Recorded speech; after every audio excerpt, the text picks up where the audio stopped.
su currículum un poquito. Jean Bordante nació en Luxemburgo en 1950. Vive en París. Es poeta, novelista, traductor, periodista. Su obra escrita en francés y traducida a numerosos idiomas incluye unos 40 libros.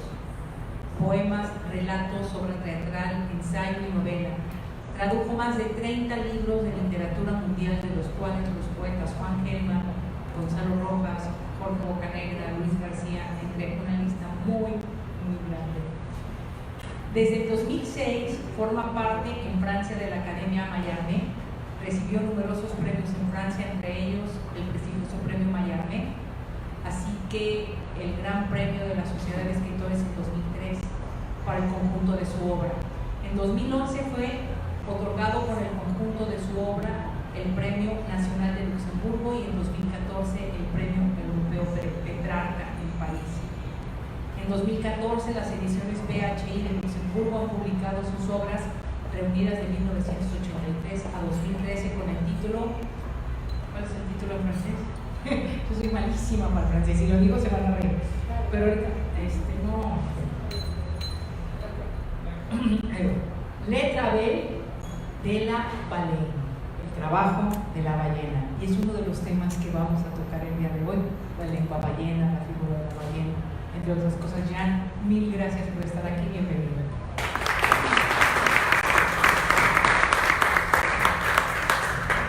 Bueno, yo voy a empezar con la primera pregunta a Jean. Hace poco hicimos una entrevista en Ruta 383 donde le preguntábamos a Jean, pues, ¿cuál era la identidad o el problema con la identidad o cómo podría definir la identidad en nuestro tiempo? Y él decía que era poco operativo. Entonces yo quisiera que nos explicaras por qué poco operativo. Se me hizo muy ingeniosa la respuesta.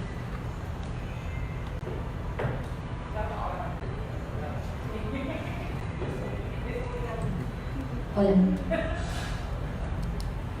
Buenas noches a todos. Gracias por esta invitación a Puerto. Aquí está un Vallarta, no es Puerto Vallarta. Es la segunda vez que estoy aquí. Muy contento de estar de nuevo. Con el problema de la identidad, yo tengo problemas. Con el término también. Yo tengo problemas con muchos términos. Estamos en una época en que los términos que utilizamos se han vaciado de su sentido. Los utilizamos el término de democracia y nadie sabe lo que está adentro. Un fascista puede utilizar la palabra democracia para decir cosas. Y lo mismo es con la palabra identidad. Hay muchas palabras de ese tipo que se han vaciado de su sentido.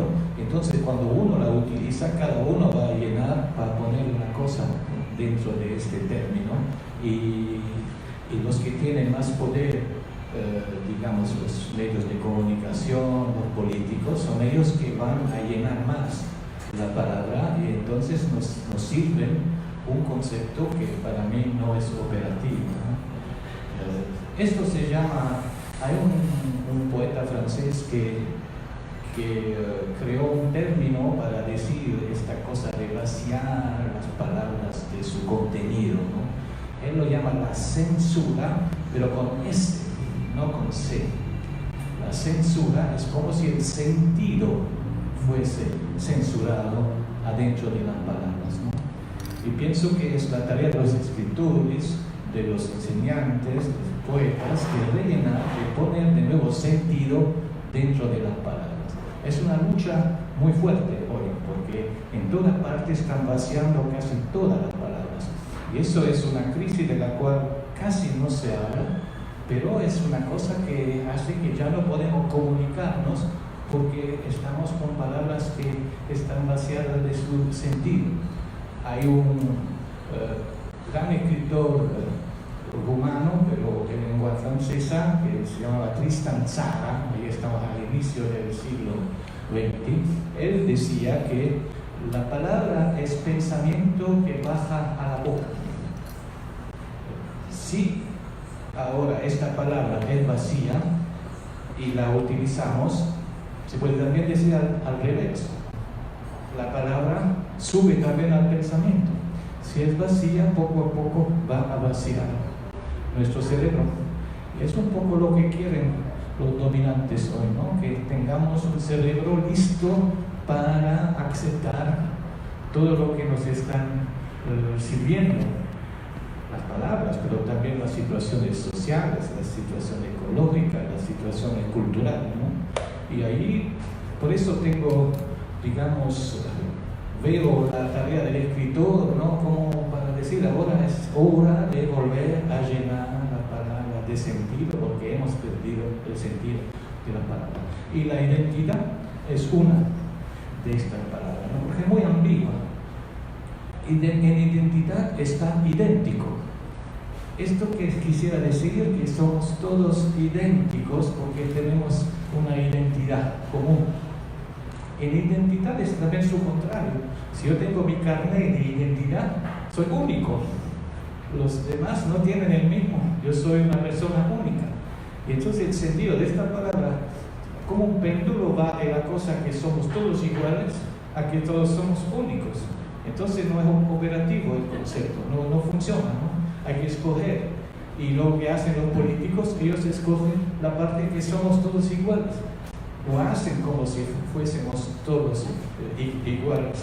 Entonces nos dicen identidad nacional, que para mí es una cosa, una tontería, ¿no? Porque primero las naciones no son eternas, nacieron a un cierto momento. ¿Qué hacemos con lo que estaban antes? Vamos a decir que no entra en la cosa. Y después esto se mueve todo el tiempo. Si hablo de Europa, las fronteras de Europa en el siglo XX fueron cambiadas por todas partes, porque un país, una frontera, es una guerra ganada o perdida. El que gana va a tener más territorio y el que pierde va a tener menos, ¿no? ¿Cómo voy ahí a poner el concepto de, por ejemplo, de identidad nacional? No me funciona. Yo, cuando me hicieron esa pregunta, contesté casi como para polemicar. Yo dije, por ejemplo, si yo escribo, esto es mi identidad, o cualquier persona que escribe es su identidad. ¿De dónde viene la escritura? La primera escritura viene de Mesopotamia. Entonces yo soy de Mesopotamia. Mi identidad está allí, estoy en Medio Oriente. Si me empiezo a contar de 0 hasta 10, soy árabe. Los números que utilizamos son ellos, no tenemos los números romanos, tenemos los números romanos. Si utilizamos eso, vamos a ser romanos, que es más amplio y más antiguo aún, ¿no? Si voy a comer papa frita, soy peruano, porque la papa viene del Perú y fue regada por todas partes. Si me pongo a fumar un tabaco o un cigarro, soy mexicano, porque es aquí por primera vez, cuando vinieron los europeos, vieron los indios fumando tabaco, pero por la nariz, ¿no? No fumaban. Y etcétera, etcétera. Yo puedo enumerar. Si tomo café, el café viene de Etiopía, el primer café. Hizo un largo viaje, un largo recorrido y llegó hasta nosotros. Entonces soy africano.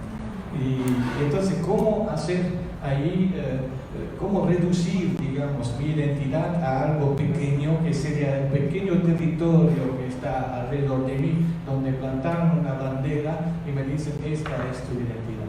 Para mí es imposible.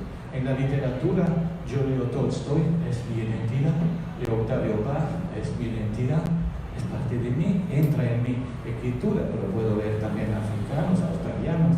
¿Por qué reducir, digamos, una cosa que es muy grande y hacerla muy chiquita?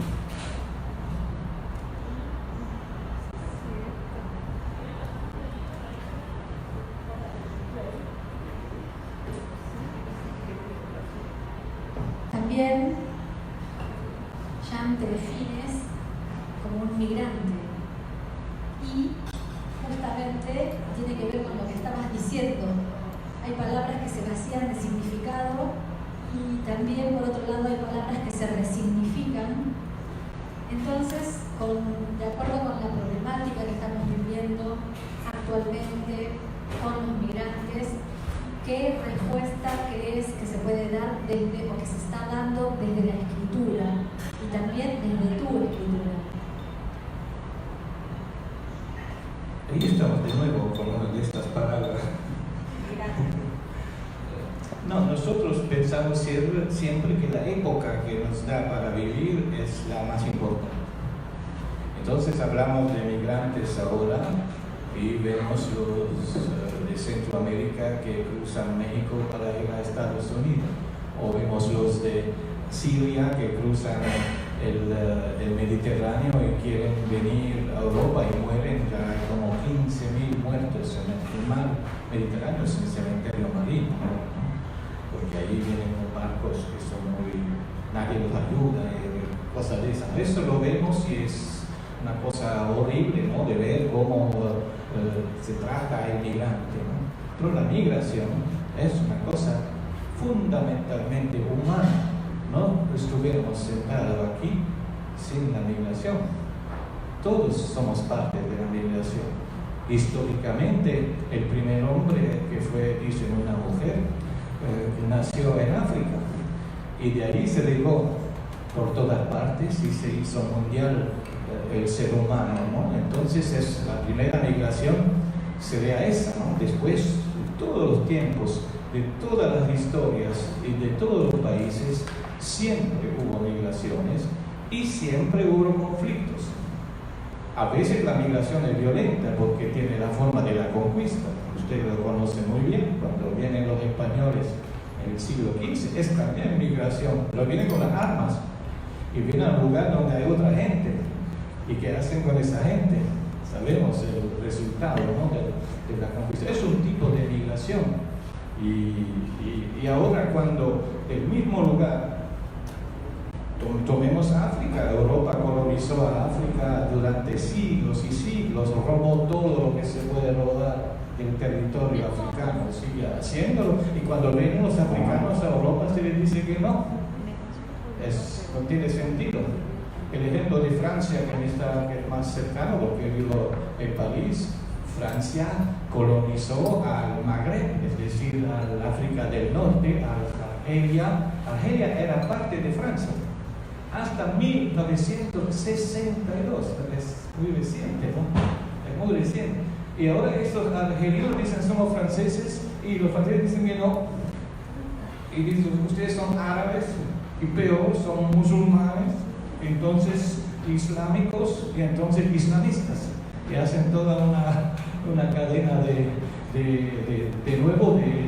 palabras que no tienen de nuevo su sentido, ¿no? Porque están vacías. Por eso yo pienso en general que el hombre está hecho para migrar, no es sedentario. La sedentariedad de la humanidad tiene 8.000 años. Antes, toda la humanidad era nómada, económicamente nómada, porque seguían los animales que se desplazaban y para comer iban detrás de ellos, o las estaciones para comer los frutos de los árboles se iban para poder comer. Entonces la humanidad empezó a ser sedentaria hace muy poco, porque la historia es larga. ¿Y qué son 6.000 años en el tiempo largo de la humanidad? Es casi como un momentico, ¿no? Y eso es la sedentariedad.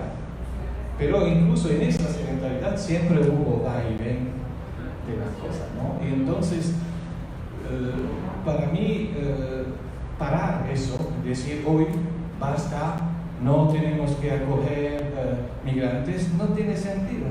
No tiene sentido porque el ser humano va donde puede vivir mejor.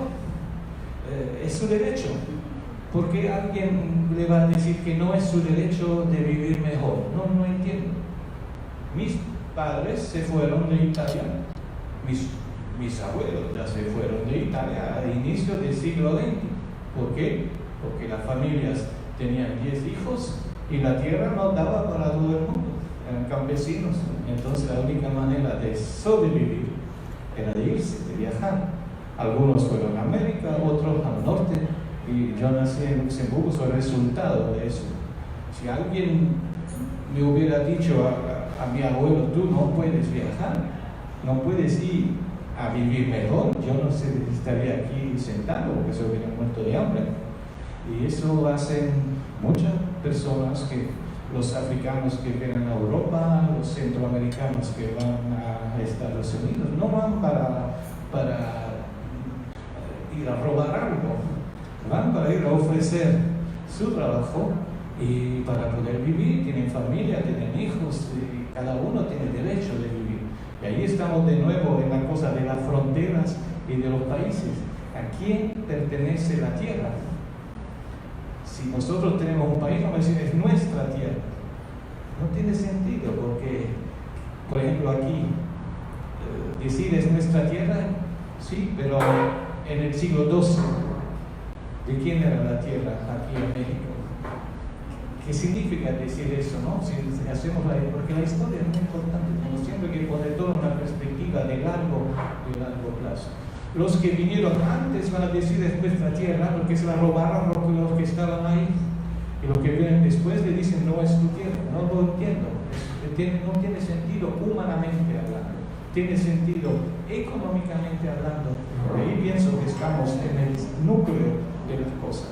Nuestras sociedades se han vueltas dictaduras económicas.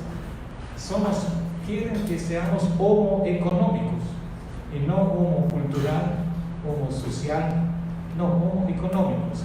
Esto significa hombre y mujer desechado, porque los que no entran en este sistema, porque no tienen los requisitos, no tienen la educación, los desechan.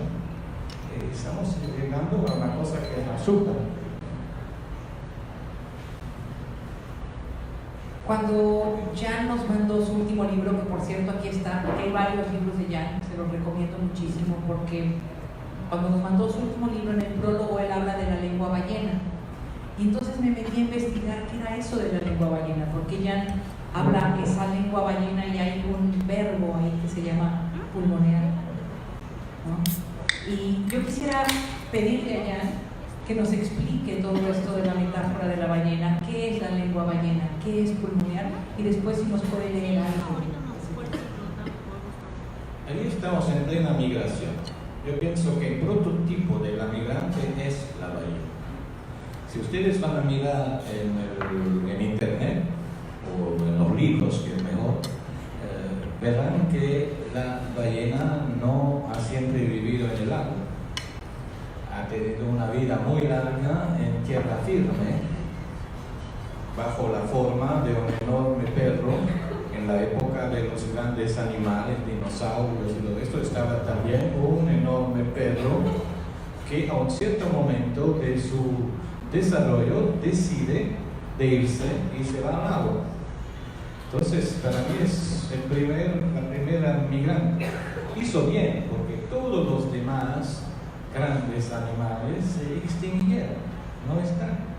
Entonces fue muy lista, no sé lo que pensó, pero a un cierto momento ella dice, yo me voy, y se va al agua, y sobrevivió. Y esto me dice también, para volver a la cosa de la migración, migrar es sobrevivir.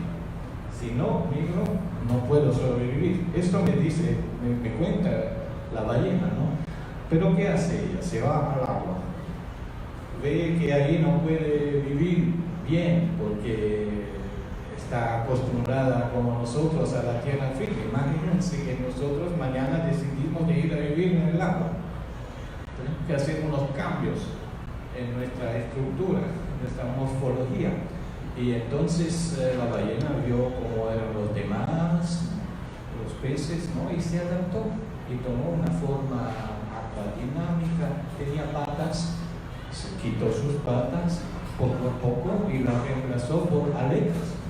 Luego, ¿cómo eran los demás? Se adaptó, como hacen todos los migrantes cuando van a un lugar, se adaptan porque quieren vivir en ese lugar, no pueden, si no se adaptan, no pueden vivir, ¿no? Y ahí viene la cosa para mí, que es una paradoja y un enigma, es que ella cambió todo de sí menos una cosa. Se quedó con su pulmón. Y yo me pregunto, ¿por qué la ballena se quedó con su pulmón? Porque eso es el órgano que no le permite de vivir en el agua. El pulmón es el órgano que tiene adentro de la tierra firme, como nosotros. Pero ella se quedó con su pulmón, no lo cambió. Y por eso la vemos que viene siempre a la superficie, se ve un chorro, ¿no? Esto significa que está respirando y después se acostumbró a estar más tiempo que nosotros bajo el agua, pero tiene que venir a la superficie para respirar. Y la pregunta es ¿por qué? Y tengo solo una respuesta. Ella quiso quedarse con un pedazo de memoria de su tierra de antes. No quiso sacrificar todo. Y pienso que todos los migrantes somos así. No queremos, nos vamos a adaptar, vamos a hablar la lengua del otro, vamos a hacer un montón, pero nos quedamos con una cosa que no vamos a sacrificar y que es la cosa central dentro de nosotros. Y pienso que eso para mí me dio una cosa, un enseñamiento, esa ballena me dio un pensamiento que lo utilicé para mi escritura, porque yo vengo de Italia, entonces mi lengua materna es italiano, pero llego a Luxemburgo donde no se habla italiano. Entonces ahí está el luxemburgués, el alemán, el francés, hay mucho amigo, pero no el italiano. Y cuando empiezo a escribir en francés. Y me doy cuenta que no puedo escribir en francés porque mi lengua materna es italiana. Entonces, ¿qué hago? Bueno, transformo la lengua italiana en pulmón y la pongo adentro de la lengua francesa. Entonces todo el mundo me dice, ay, qué lindo francés escribes. Bueno, que lo digan, yo sé que no es eso. Yo sé que adentro de esa lengua está pulmoneando para volver la lengua italiana, que para mí es la más importante. Entonces mi lengua tiene forma de francés como la ballena tiene forma de pez, pero en realidad respira en ella la memoria de la tierra de antes. Bueno, te vamos a dejar respirar, pulmonear un poquito. Y bueno, sí, yo creo que ya todos tenemos ganas de que leas algo. ¿Vas a leer algo de tu último libro? Sí. Ok, este es el último libro, se llama Tristeza Cósmica. Aquí está, pueden tomar un ejemplar y mirarlo. Y bueno, vamos a escuchar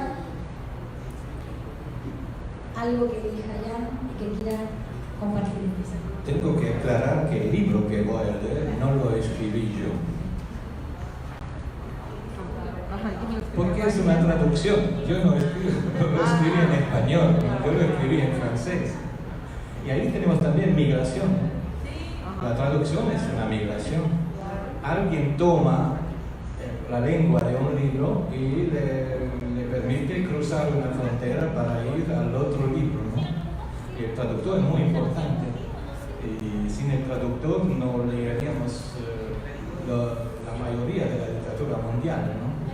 Por eso digo siempre que yo no soy el autor de lo que voy a leer ahora, porque hay un traductor, y aquí es una traductora de España que tradujo esto, que se llama Chelo Martínez Olmedilla. Ella es el autor del libro que voy a leer. Y por eso le quisiera dar un pedacito de la lengua inicial, original. Esa sí que la escribió yo, y esa es de lengua ballena, que suena como francés.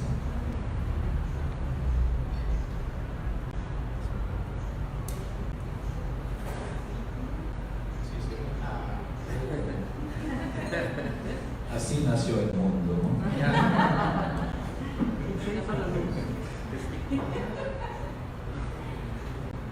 Que feront les clés quand les serrures auront disparu et que les étoiles, comme des olives presque mortes, entreront sans frapper dans la chambre? Et la chambre, que fera-t-elle au moment de la récolte? Qui dira à la voie lactée de ramasser son drap et de le replier? Toi, quand le poseur de questions s'en ira, tu seras capable de dompter les étincelles filantes dans la cheminée et du lait renversé. Tu ne lisseras que la peau. Mieux vaut veiller un feu verrouillé que rallumer la grande ours. De nuit, tous les dormeurs ont 1000 ans. Pour faire un membre, il faut une assiette d'olive et un bol d'éternité. Esto en español suena así.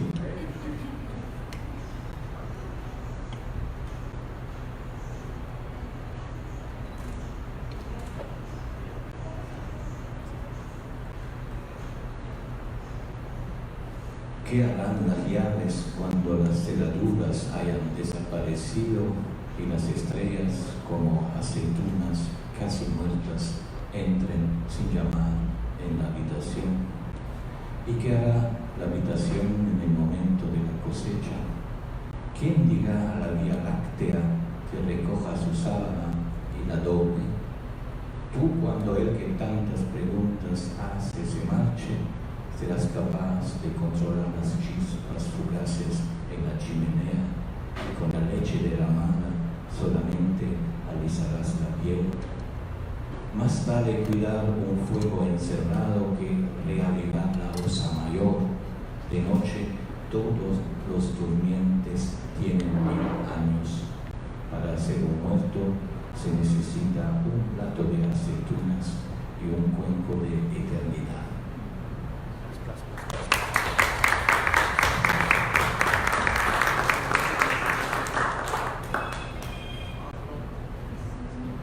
En el prólogo de este libro, que le vamos a pedir que siga leyendo, habla de, después de la lengua ballena, volver al origen, del origen.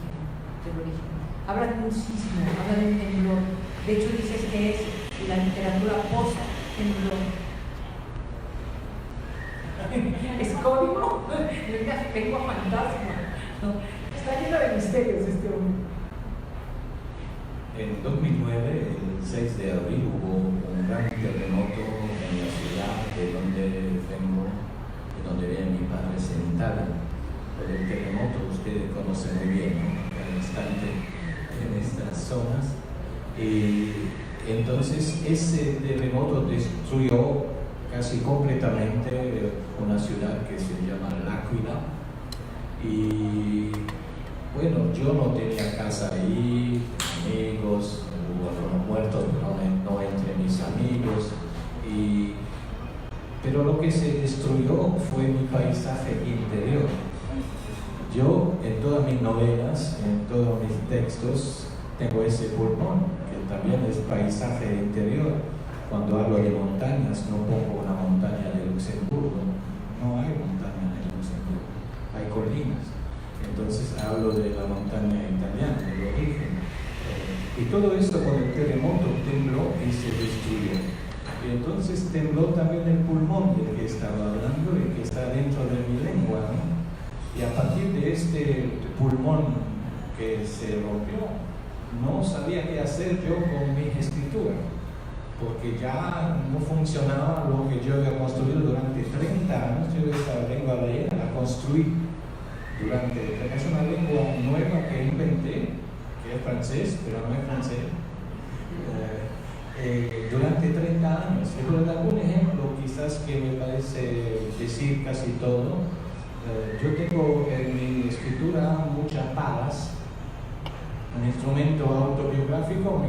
Mis abuelos trabajaban la tierra, después vinieron a las minas de hierro con pico y pala para sacar el hierro, después el carbón y todas estas cosas. Entonces la pala es algo muy autobiográfico para mí. La pala en francés se dice pelle, P-E-2-L-E. En italiano hay también una palabra que se escribe así, pelle, P-E-2-L-E. Y no es la pala, es la piel. Cuando yo escribo pala, pienso en la piel. Así funciona mi lengua ballena. Entonces, el que lee, el francés que lee la cosa, dice, ay, mira, están las palas. Sí, está la pala, pero está otra cosa adentro que está pulmoneando y es la piel. Y entonces yo puedo decir en una sola palabra un hecho autobiográfico, que es la muerte de mi abuelo en las galerías el 8 de mayo de 1932. Él dejó su piel manejando la pala. Y eso lo digo en una palabra. Cuando yo pongo pala en mis poemas o en mis novelas, cuento esta historia. No tengo que contarla más porque para mí lo dice todo, ¿no? Y así me construí una lengua que poco a poco fue, que durante 30 años, ¿no? Son más de 40 libros de construir una lengua. Pero eso no es nada inusual. Pienso que cada escritor tiene que construir lengua. Es su oficio de construir. No tiene otro oficio. Sí, contar historias, lindo, ¿no? Pero también construir lengua. Ustedes saben dónde viene la palabra poesía. Es una palabra griega que viene del verbo poein, que significa fabricar. Entonces el poeta es un fabricante. ¿Fabricante de qué? De lengua. Y eso es muy importante. Cada escritor tiene que fabricar su lengua. Octavio Paz no escribe en español. Octavio Paz escribe en Octavio Paz. No hay otro que escribe como él. Si hubiera otro, significaría que era un plagio. Entonces Neruda escribe en Neruda. Tolstoy escribe en Tolstoy. Es importante escribe importante, que es la lengua española. ¿Sí? No sé por qué ahora dije todo esto. ¿Cuál era la pregunta?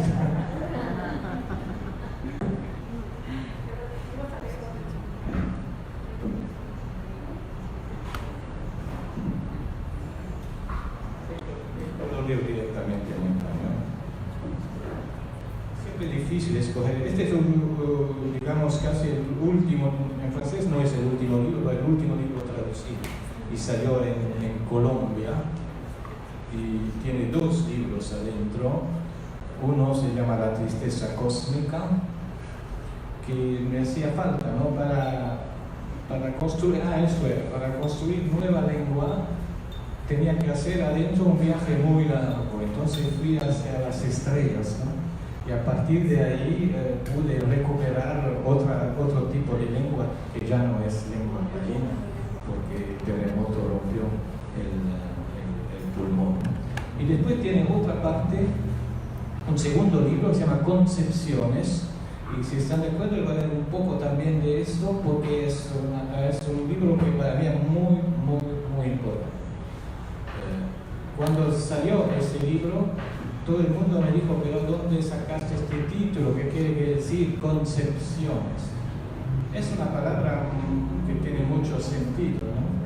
En la poesía casi siempre la palabra tiene más de un sentido. Si tiene solo un sentido, no es poesía. Puede ser un artículo de periódico. No, es polisémico, ¿no? Entonces nos pregunta qué es. Y entonces algunos decían, concepciones, conceptos. Sí. Otros decían, concepciones, concebir, la mamá, sí. Y poco a poco se iban acercando, pero una cosa no la vieron, es que mi mamá se llama Concepción. Conceptina en italiano. Entonces, cuando ella se murió en 1912, yo, antes de morir, ella se había caído, estaba en el coma durante 110 días. Yo fui al hospital durante 110 días y cada día, como ella no hablaba, yo hablaba en su lugar y escribí 110 pequeños poemas y los llamé Concepciones, como para darle, digamos, una tumba ambulante. Ahora la puedo llevar conmigo a todas partes, incluso a México, y aquí a Puerto Vallarta. Mi mamá está conmigo, ¿no?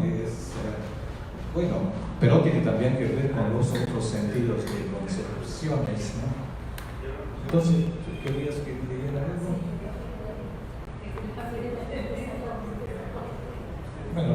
Bueno, cuando la tristeza es cósmica ya es algo, ¿no? Fiat Lux.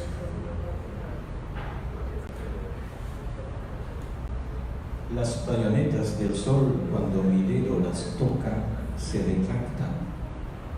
Se diría un erizo hinchando el pecho antes de cruzar. ¿De qué guerra es el infante? ¿De qué fosa común el signo precursor? Por la mañana, cuando sangra el cielo. Mañana de salientes más líquidos que los dientes del peine, que cuando rastrilla la cabellera excava surcos en el horizonte. Se diría que el arado cósmico graba sus tristezas en la palma de mi mano.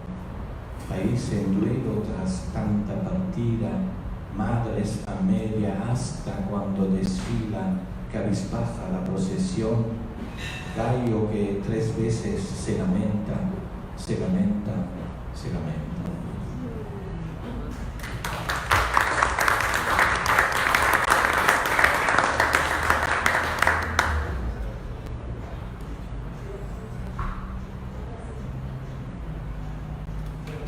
Son textos muy cortos, entonces porque no quería extenderme, quería quedarme con lo esencial de lo que veía, de lo que no veía, lo que escuchaba, lo que no escuchaba. Mi mamá era silencio total, solo hacía unas cosas que era muy raro. Tenía un pedacito de conciencia que con sus manos llegaba a la sala todo el tiempo. Como si toda la costumbre de haber trabajado toda una vida seguía allí, ¿no? En su recuerdo motor, ¿no? Muy raro, ¿no? Hablaba, no abría los ojos, pero con la sala, una cosa que nos daba esperanza, ¿no? Porque había como algo que funcionaba.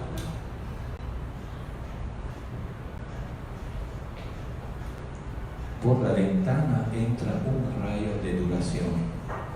No es largo, no es corto, enrolla los huesos en un trozo de ave. ¿No es acaso lo que haces cuando viertes un trozo de ti en la taza del tiempo? Dicen que morir es una taza de oscuridad, y dicen que beber de esta taza no impide ver que los pájaros que pasan llevan un trozo de tiempo en el pico. Tal vez en lo poco que habla, el invierno es una mano, y si el invierno es una mano, el otoño es un ojo, que al cerrarse hace como que se abre. La mitad norte de la sombra es un sótano de noviembre. En él se lava la ropa y se cuelgan sus frutos de unas cuerdas temblorosas, pero lo de que yo hablo es de un reino agrietado a las pestañas que lo sostienen, les duele la espalda y con voz inaudible hablan del peso de los párpados.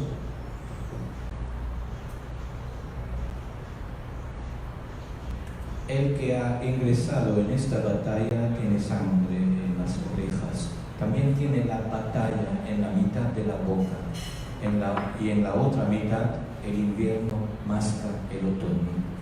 ¿Quién dice que la noche te querrá cuando haya que dormitar? Sigue siendo la mitad iluminada la que domina, como si solo hubiera cerrado el norte de tus ojos. Quiero decir, la mitad de los ojos que solo ven el norte porque el sur tiene la batalla en la mitad de la boca. La incertidumbre de lo que brilla o la arrogancia de ciertas zonas de sombra que cuando llueve, y hoy está lloviendo, fingen abrir la boca. ¿No es acaso así como se aleja uno del viento, como se aleja de la sangre? ¿No es así como se asesta el primer golpe, sin olvidar que el último masca la mitad del mes de diciembre? Y sin embargo, morirse es otra cosa, porque por encima están los párpados, y por encima de los párpados se alcanzan ciertas estrellas, y cuando se alcanzan ciertas estrellas, se alcanza también el final de lo que jamás tiene fin.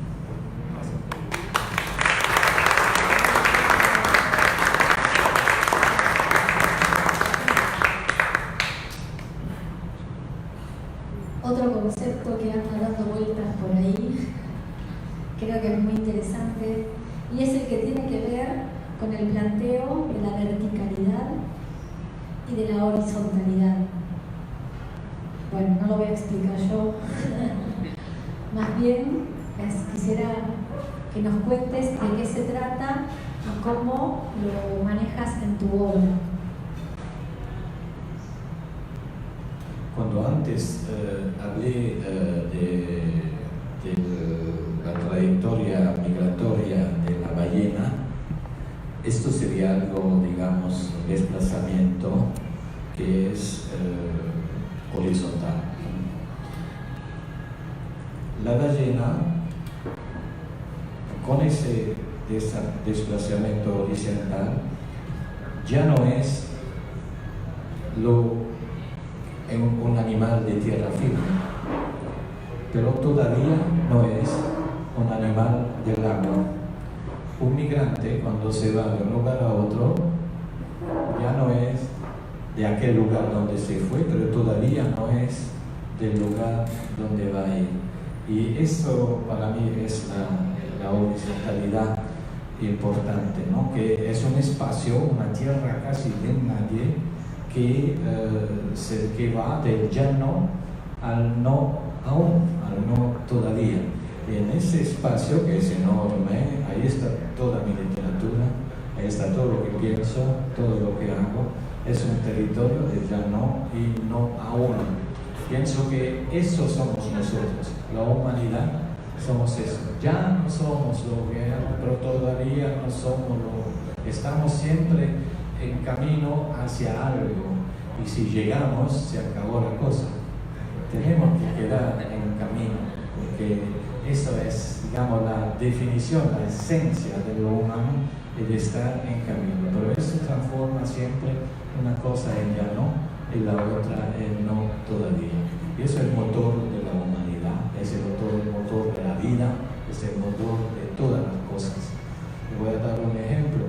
El gran escultor Giacometti, no sé si lo tienen presente con sus esculturas, y ahí estamos en la verticalidad, son esculturas enormes que dicen algunos copió de los etruscas, pero los etruscas tienen esas enormes esculturas que son de hace 3.000 años, ¿no? Él, cuando le preguntaban cuál era el motor de su creación, él decía: yo quisiera conformar una cabeza y no logro hacerlo. Entonces lo que era importante en toda su obra es de lograr esa cabeza, pero no lo logra. Si lo logra el primer día, no hay Giacometti, porque no tiene ya necesidad, lo logró.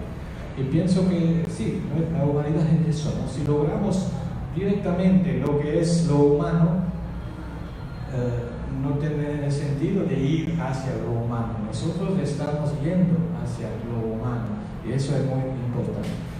Lo otro es esta verticalidad que es muy personal, que es simplemente una línea que va del sur al norte, que es la línea del desplazamiento de mis abuelos, de mis padres, porque Italia está al sur y Luxemburgo está al norte, ¿no? Entonces, en esa gran línea horizontal del ya no y el no todavía entra mi historia personal, que sería esa verticalidad, que es una migración muy especial que va de sur a norte. Que lea. Demasiado, ok. Bueno, está el micrófono para todos los que quieran hacer alguna pregunta que sea larga para que ya descansen. Muchas gracias. Allá, Javierita. Javierita, así muy chiquito. Con cariño. Bueno, primero que nada, agradecerles porque es un absoluto descubrimiento y goce tener a Yana aquí con nosotros. Hace muchísimo tiempo que, no sé cuándo llevamos una hora de plática, ha hecho tantas referencias emotivas a mi historia personal que estoy impactada. O sea, entre la migración, obviamente por mi acento ya lo notan, soy chilena, llevo aquí 4 años y llevo 13 años fuera de Chile. Y la ballena, yo soy diseñadora de libros y trabajo en libros como objeto artístico, y la ballena es una de mis obsesiones constantes. También por su facultad migratoria. Y dentro de lo que decía es que era esta manera de asirse a su vida pasada, que era la tierra, a partir del pulmón. Para mí hay algo también que denota ese pasado, es el amamantar, ¿no? Es un pez que amamanta, ¿no? O sea, allá hay una manera de asirse a ese origen que es absolutamente la madre, ¿no? O sea, no renuncia a ese lazo maternal entre su pasado y su futuro, ¿no? Eso me parece alucinante de ese animal, ¿no? Y también desde mí, o sea, yo soy como ballena migratoria y al ser ahora madre noto absolutamente esa verticalidad. Entonces, nada, feliz de tenerte aquí, feliz de todas las referencias nuevas y profundas que nos has aportado y qué bonito escucharte. Muchas gracias por estar aquí, gracias a ustedes por hacer lo posible.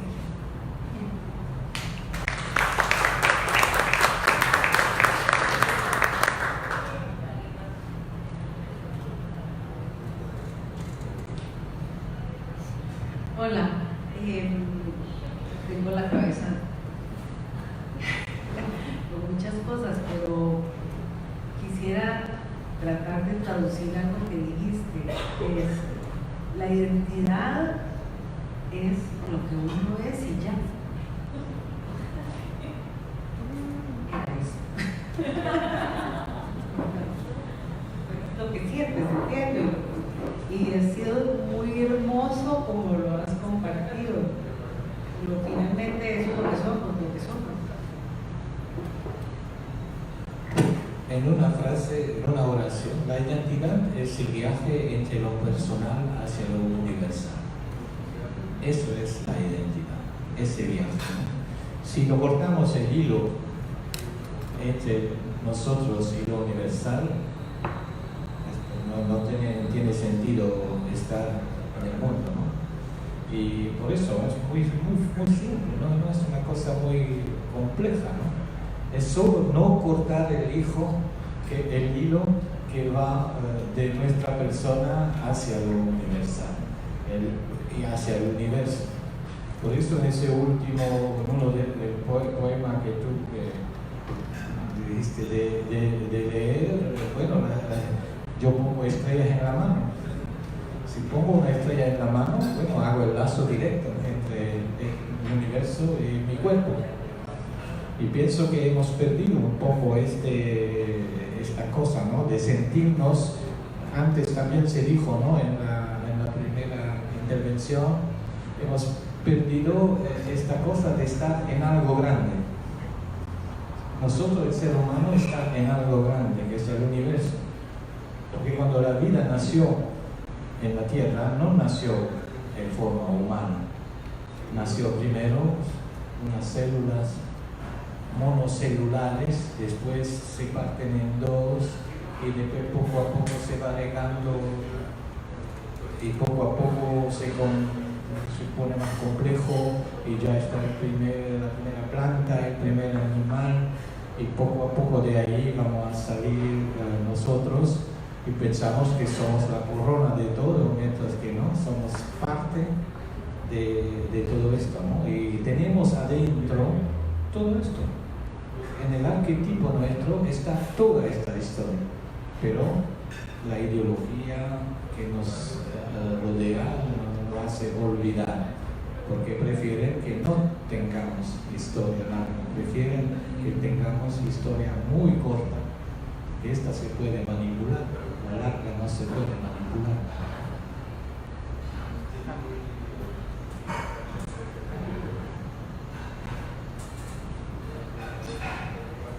Yo también me sumo a la gratitud, a la admiración, al encanto, a la fascinación que es escucharlo, que es sentir que bueno, es parte del ser, poder perderse en esa inmensidad, poder transitar con libertad y no estar fijando límites demasiado rígidos, porque esos son los que nos han enseñado otros y no los que nosotros hemos concebido o puesto para nosotros mismos. Me gustó mucho que le ponga sentido a las palabras y los sentidos, sensualidad vivida, asumida, traducida. Me gustó mucho esa parte, que le ponga los como capas y niveles a las palabras. Eso es que bonito. Me sentí muy identificada con que hable de la memoria y del sentido. Pero hay alguna cosa que me causa muchísimo, estas cosas que le hizo a su mamá cuando estaba ella en esa, en otro nivel de conciencia. No era inconsciente, sino que estaba en otra cosa que a veces uno no alcanza a ver, que usted le pusiera hablara por ella o pusiera los nuevos libros, cómo los teje, cómo los hace, cómo los cocina. Eso supongo que ahora que hizo una tumba ambulante y que la trae con una cosa de lo más hermoso que he podido escuchar en mi vida. Y ahora, ¿de qué nacen sus palabras o en dónde las busca o en dónde se pierde para encontrarlas? Es una conferencia de 3 días.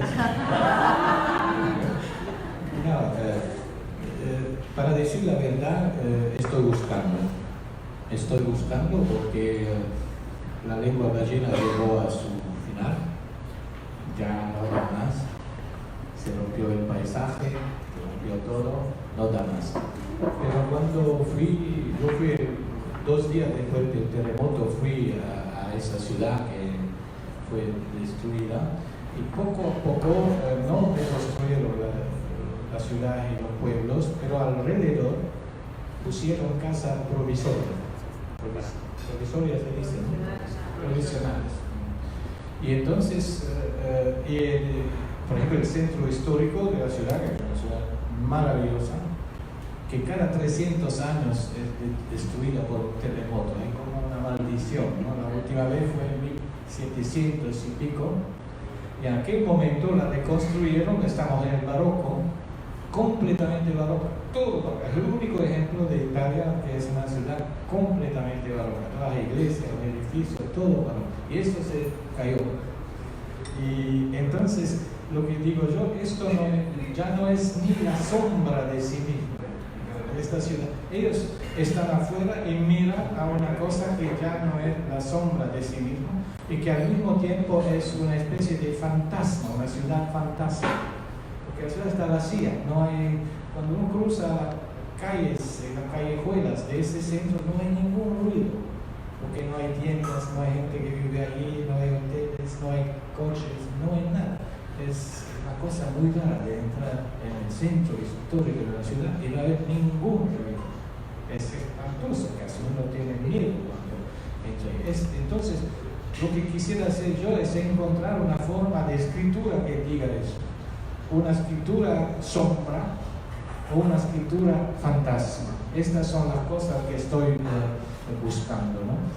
Pero porque pienso, por ejemplo, que la sombra de las palabras habla otra lengua. Y entonces lo que voy a hacer es buscar la sombra de las palabras para poder construir una nueva lengua, ¿no? Y ahí estamos. Pero esto va a durar. Yo me dije que me quiero retirar de la escritura a los 102 años, ¿no? Si estoy cansado. Y a ver si logro. Ahora estoy de nuevo, sí, ya va a salir un nuevo libro, entonces que construir eso. Y quiero también deconstruir algunas cosas. Por ejemplo, hemos hablado mucho de migración y de viaje, ahí se podría poner la palabra exilio, que palabra muy fuerte, ¿no? Y ahí hay un prototipo, un mito fundador que es Ulises. Todos dicen que Ulises es el mito fundador del exilio. Yo digo que no, estoy trabajando mucho en eso. Eso es un farsante, porque ¿qué hace Ulises? Él viene de Grecia a Troya a destruir una ciudad. Con el famoso caballo entra en la ciudad de Troya, destruye la ciudad completamente, y ahí hay algunos que tienen que huir. Y el que huye es el que después Virgilio pone en la Eneida, es Eneas. Él es el huyente, él es el exiliado, él es el refugiado. Ulises es un soldado que llega a Troya y cuando la guerra se acabó quiere volver a ver a su mujer, Penélope, bueno, como hizo horrores en la guerra, una especie de tribunal internacional penal lo castiga y le da 10 años de rancia y de exilio, como si lo hubiera puesto en la cárcel. Pero para mí, yo quiero demistificar, quiero deconstruir también esa historia, porque Eneas desapareció de la literatura y del arte en el siglo XV. Dante todavía no tiene lo que es Virgilio, que va con él al infierno. Entonces, y Dante ya ve esa cosa porque él hace morir Ulises. Él encuentra a Ulises en el infierno y Ulises cuenta a Dante que no se quería quedar en Ítaca aburrido con su mujer y entonces quiso viajar de nuevo y viajó hacia un punto donde pensaban que se acababa el mundo, que son las columnas de Hércules, que es Gibraltar. Y si se iba del otro lugar, ahí no había, y él, como macho, ¿no? Él se fue por otro lado y ahí murió, según Dante. Por eso, entonces estas dos cosas que se van cruzando, ahora construir una lengua sombra, una lengua, fantasma, y al mismo tiempo de construir ese mito, porque cuando yo veo a gente de Siria que llega a Europa, es Eneas. Eneas, si usted ve los cuadros del Renacimiento, donde está Eneas, tiene su papá en su espalda. El hijo corre detrás, casi no le puede dar la mano. La mujer va a morir en el camino. Estos son los migrantes, los refugiados de hoy, mucho más actual que un Ulises que no sé qué, ¿no?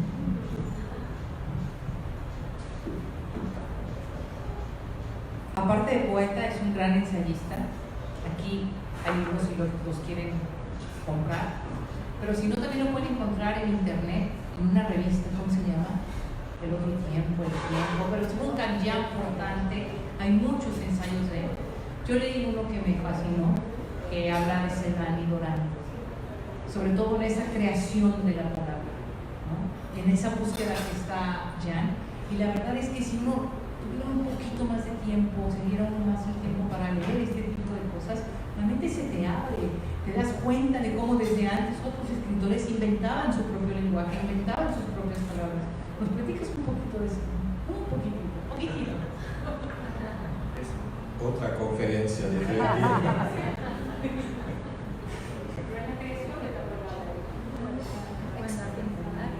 No, hay un poeta de lengua alemana, pero que no es alemán, que se llama Paul Celan. Si no lo conocen, tienen que verlo. Él murió en 71. Celan se escribe C-E-L-A-N. Él no se llamaba Celan, se llamaba Anchel. Y es un nombre rumano. Él viene de la Bucovina, que es una parte de Europa muy conflictiva en el inicio del siglo XX, que fue rumana, fue rusa, después fue ocupada por los alemanes. Bueno, no le voy a contar esa historia. Anchel, él lo pone en el espejo y se vuelve Celan. Anchel, Celan. Él es rumano, judío, y la guerra les roba sus padres, los matan en los campos de concentración, los alemanes. Cuando él empieza a escribir, hace una cosa que nadie comprendía. Él, el rumano, de lengua rumana, se pone a escribir en alemán. La lengua del verdugo, el que mató a su papá y a su mamá. Toma esa lengua. Entonces, ¿para hacer qué? Para romperla desde adentro. Entonces, para crear adentro de esa lengua una nueva lengua que es como una máquina, digamos, una bomba que tira dentro de la lengua y la lengua estalla. Porque con la lengua alemana se puede hacer eso. Con la lengua latina no se puede. No sé si hay personas que conocen aquí la lengua alemana. En la lengua alemana uno puede añadir, las palabras pueden ser muy largas, ¿no? Y no sé, para decir tierra de nadie, que son 3 palabras, ellos dicen Nimansland, es una sola. Pero ¿qué hace Celan? Corta la palabra, se queda con Nimans, que es nadie, y pone rosa. Entonces tenemos rosa de nadie. Es el título de uno de sus libros, ¿no? Otro título de su libro es Reja de lenguaje, Sprachgitter. Entonces, poco a poco va rompiendo, porque esas palabras largas las hace estallar, y cuando los pedazos caen de nuevo, se juntan de otro modo, y va a formar una lengua completamente nueva, que es alemana, porque todo el mundo la puede entender, pero que desde adentro le rompe al verdugo su lengua, porque él lo que quiere crear, él lo dice él mismo cuando le lleva el gran premio en Alemania, el premio mayor, el Büchnerpreis, él lo dijo, él quiere crear una contralengua. Y ahí estamos, ¿no? Pienso que cada escritor tiene que inventar una contralengua, porque las que nos están imponiendo no la queremos, es vacía, es débil, es pobre, porque nos quieren dar lengua pobre, incluso en la enseñanza hoy nos quieren dar lengua pobre. Cuando yo estaba en la escuela, y que incluso en la gramática nos daban oraciones que venían de la literatura para analizar, no sé, el participio relativo, ¿no? Hoy las toman de los periódicos, y entonces es lengua muy pobre, ¿no? Y lo que falta es la raíz cultural. Entonces, lengua superficial, no está la lengua de abajo, la que nos nutre a todos. Y a mí me pone muy triste. La humanidad, ¿cuánto tiempo tuvo que trabajar la humanidad para adquirir, para tener lengua, para aprender a hablar? Estos son miles de años para aprender a hablar. Y ahora vienen ahí y nos empobrecen todo eso. Es una locura, es primera vez. Esto es algo nuevo, una crisis nueva, que es la crisis del sentido de la palabra. La humanidad empezó a hablar hace no sé cuánto tiempo, pero para llegar a lo que hablamos nosotros le costó un trabajo enorme. El primer hombre, cuando se puso de pie y vio un árbol, le quise dar nombre. Entonces tal vez dijo Cuando vio el río no podía decir entonces dijo